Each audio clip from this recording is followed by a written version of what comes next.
ಲಕ್ಷಾಂತರ ರೈತ ಕೂಲಿ ಕಾರ್ಮಿಕರ ಸ್ವಾಭಿಮಾನದ ಬದುಕನ್ನು ಕೊಟ್ಟಿರುವಂತಹ ಹಾಲು ಒಕ್ಕೂಟದ ಭ್ರಷ್ಟಾಚಾರದ ಬಗ್ಗೆ ಧ್ವನಿ ಎತ್ತಿದಂಥ ಏಕೈಕ ಶಾಸಕರೆಂದರೆ ಅದು ನಿಮ್ಮದೇ ಶಾಸಕರ ವಿರುದ್ಧ ಧ್ವನಿ ಎತ್ತಿದಂತಹ ಧೈರ್ಯವಂತರಂದರೆ ಬಂಗಾರಪೇಟೆ ವಿಧಾನಸಭಾ ಕ್ಷೇತ್ರದ ಶಾಸಕರಾದ ಜನಪ್ರಿಯ ಶಾಸಕರ ಎಸ್ ಎನ್ ನಾರಾಯಣಸ್ವಾಮಿ. ಇಡೀ ಕೋಲಾರ ಜಿಲ್ಲೆಗಳ ಸರ್ಕಾರಕ್ಕೂ ಗೊತ್ತಿದೆ.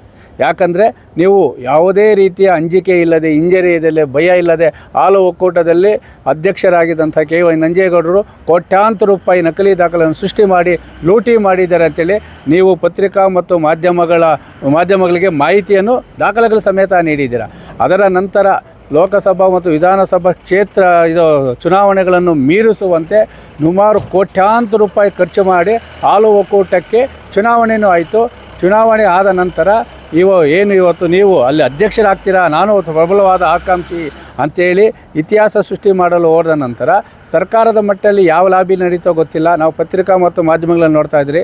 ಬಂಗಾರಪೇಟೆ ಶಾಸಕರಿಗೆ ಸಚಿವ ಸ್ಥಾನ ಕೊಡ್ತಾರಂತೆ, ಹಾಲು ಒಕ್ಕೂಟದ ಅಧ್ಯಕ್ಷರಾಗಿ ನಂಜೇಗೌಡರು ಮುಂದುವರಿತಾರೆ ಅಂತ ನೋಡಿದ್ರೆ ಅದು ನಿಜಾನ ಆಗಿದೆ ಇವತ್ತು. ಯಾಕಂದರೆ ನಾಮಪತ್ರ ಯಾರೂ ಸಲ್ಲಿಕೆ ಆಗದೆ ಇನಾಮಿನೇಷನ್ ಆಗೈತೆ. ಆದರೆ ನಾವು ಒಂದು ಸಾರ್ವಜನಿಕವಾಗಿ ನಿಮ್ಮನ್ನು ಪ್ರಶ್ನೆ ಮಾಡ್ತಾಯಿದ್ವಿ, ಹಾಲು ಒಕ್ಕೂಟದ ಭ್ರಷ್ಟಾಚಾರದ ವಿರುದ್ಧ ಧ್ವನಿ ನಿಲ್ಲಿಸ್ತೀರಾ ಇಲ್ಲ ಮುಂದುವರಿಸ್ತೀರಾ? ಅದು ನಮಗೆ ಸಾರ್ವಜನಿಕರು ಉತ್ತರ ಬೇಕು. ಯಾಕಂದರೆ ದಾಖಲೆಗಳ ಸಮೇತ ನಿಮ್ಮಿದ್ದೀರಾ ಅಂತ ಹೇಳಿದ್ದೀರಾ, ಎಲ್ಲ ಇದೆ. ಆದರೆ ಹಾಲು ಒಕ್ಕೂಟ ಇದು ಯಾರ ಸೊತ್ತು ಅಲ್ಲ, ನಂಜೇಗೌಡರು ಸೊತ್ತು ಅಲ್ಲ, ಜನಪ್ರತಿನಿಧಿಗಳು ಸೊತ್ತು ಅಲ್ಲ. ಆದರೆ ಇವತ್ತು ವಿಧಾನಸಭಾ ಕ್ಷೇತ್ರದಲ್ಲಿ ಶಾಸಕರಾಗಿರೋರು ಇವತ್ತು ಹಾಲು ಒಕ್ಕೂಟದಲ್ಲಿ ರಾಜಕೀಯ ಪ್ರವೇಶ ಮಾಡಿದ್ದಾರೆ. ಆದರೆ ನಿರಂತರವಾಗಿ ಧ್ವನಿ ಎತ್ತಿದಂಥ ನೀವು ಧ್ವನಿ ಕೆಳಗಡೆ ಕುಗ್ಗಬಾರದು. ಹಾಲು ಒಕ್ಕೂಟ ಉಳಿಬೇಕಾದರೆ ನೀವು ವಿರೋಧ ಪಕ್ಷದ ನಾಯಕರಂತೆ ಹಾಲು ಒಕ್ಕೂಟದಲ್ಲಿ ಮತ್ತೆ ದಾಖಲೆಗಳ ಸಮೇತ ಅದು ಚರ್ಚೆ ಆಗಬೇಕು. ಯಾಕಂದರೆ ನೀವು ಮುಖ್ಯಮಂತ್ರಿಗಳು ಕೊಟ್ಟಿದ್ದೀರಾ, ಉಪಮುಖ್ಯಮಂತ್ರಿ ಕೊಟ್ಟಿದ್ದೀರಾ, ಉಸ್ತುವಾರಿ ಸಚಿವರು ಕೊಟ್ಟಿದ್ದೀರಾ, ಸಹಕಾರ ಮಂತ್ರಿಗಳು ಕೊಟ್ಟಿದ್ದೀರಾ. ಹಾಲು ಒಕ್ಕೂಟದಲ್ಲಿ ಕೋಟ್ಯಾಂತರ ರೂಪಾಯಿ ಹಗರಣ ಆಗಿದೆ. 1 ರೂಪಾಯಿ 2 ರೂಪಾಯಿ ಅಲ್ಲ, 106 ಕೋಟಿ ಹಗರಣ ಆಗಿದೆ ಅಂತೇಳಿ. ಆ ಹಗರಣಕ್ಕೆ ಏನು ನ್ಯಾಯ ಸಿಗಬೇಕು, ಆ ಒಕ್ಕೂಟ ಉಳಿಬೇಕಂದ್ರೆ ಆ ಭ್ರಷ್ಟಾಚಾರದ ಅಧಿಕಾರಿಯವರು ಆ ವಿರುದ್ಧ ಕಾನೂನು ಕ್ರಮ ಕೈಗೊಳ್ಳಲೇಬೇಕು. ಲಕ್ಷಾಂತರ ರೈತ ಕುಟುಂಬಗಳ ಜೀವನಾಡಿಯಾಗಿರುವ ಹಾಲು ಒಕ್ಕೂಟ ಉಳಿಬೇಕು ಅಂತೇಳಿ ಈ ಮೂಲಕ ತಾವು ಕರ್ನಾಟಕ ರಾಜ್ಯ ರೈತ ಸಂಘ ಅಸೋಸಿಯೇಷನ್ನಿಂದ ನಿಮಗೆ ಮನವಿ ಮಾಡುವ ಜೊತೆಗೆ ಈ ಭ್ರಷ್ಟಾಚಾರದ ವಿರುದ್ಧ ಧ್ವನಿ ಎತ್ತದೆ ಧ್ವನಿ ಏನಾದರೂ ಕುಗ್ಗಿದ್ದೇ ಆದರೆ ಖಂಡಿತವಾಗಲೂ ನಿಮ್ಮ ಈ ಒಂದು ಭ್ರಷ್ಟಾಚಾರದ ಆ ಧ್ವನಿಗೆ ನ್ಯಾಯ ಸಿಗಲ್ಲ, ಬೆಲೆನೂ ಇರಲ್ಲ.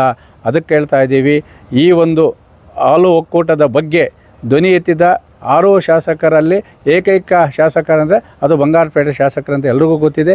ಅದರಿಂದ ಈ ಒಂದು ಹಾಲು ಒಕ್ಕೂಟದಲ್ಲಿ ಭ್ರಷ್ಟಾಚಾರ ತಡೆಗಟ್ಟಬೇಕಂದ್ರೆ ನಿಮ್ಮ ಹೋರಾಟ ನಿರಂತರವಾಗಬೇಕು. ಅದು ವಿರೋಧ ಪಕ್ಷದ ನಾಯಕರಂತೆ ಅಂತೇಳಿ ಈ ಮೂಲಕ ಬಂಗಾರಪೇಟೆಯ ಶಾಸಕರಾದಂತಹ ಈ ಒಂದು ಎಸ್ ಎನ್ ನಾರಾಯಣಸ್ವಾಮಣ್ಣವರಿಗೆ ಈ ಒಕ್ಕೂಟದ ನಿರ್ದೇಶಕರಾಗಿರೋದಕ್ಕೆ ನಾವು ಕೃತಜ್ಞತೆ ಹೇಳುವ ಜೊತೆಗೆ ಹಾಲು ಒಕ್ಕೂಟದಲ್ಲಿ ಏನು ಇವತ್ತು 13 ಜನ ನಿರ್ದೇಶಕರಲ್ಲಿ ಅಧ್ಯಕ್ಷರಾಗಿದ್ದಾರೆ, ಅವ್ರಿಗೂ ಸಹ ನಾವು ರೈತ ಸಂಘದ ಅಭಿನಂದನೆಗಳನ್ನು ಸಲ್ಲಿಸುವ ಜೊತೆಗೆ ಹಾಲು ಒಕ್ಕೂಟದಲ್ಲಿಯೇ ರಾಜಕೀಯ ಮಾಡಿಕೊಂಡು ಕೋಟಿ ಭ್ರಷ್ಟಾಚಾರ ನಡೆಸಿ ಅದನ್ನೇನಾದ್ರು ಮುಚ್ಚುವ ಹಂತಕ್ಕೆ ನಾವು ಹೋದರೆ ಖಂಡಿತವಾಗ್ಲೂ ಹೇಳ್ತೀನಿ, ಲಕ್ಷಾಂತರ ರೈತ ಮಹಿಳೆಯರ ಕೈಗೆ ಬಾರ್ಕೋಲೆ ಬರ್ತದೋ ಇಲ್ಲ ಕಸ ಹೊಡೆಯುವಂಥ ಸಗಣಿ ಹೊಡೆಯುವಂತಹ ಪೊರಕೆನೋ ಬರ್ತದೋ ನಮಗಂತೂ ಗೊತ್ತಿಲ್ಲ.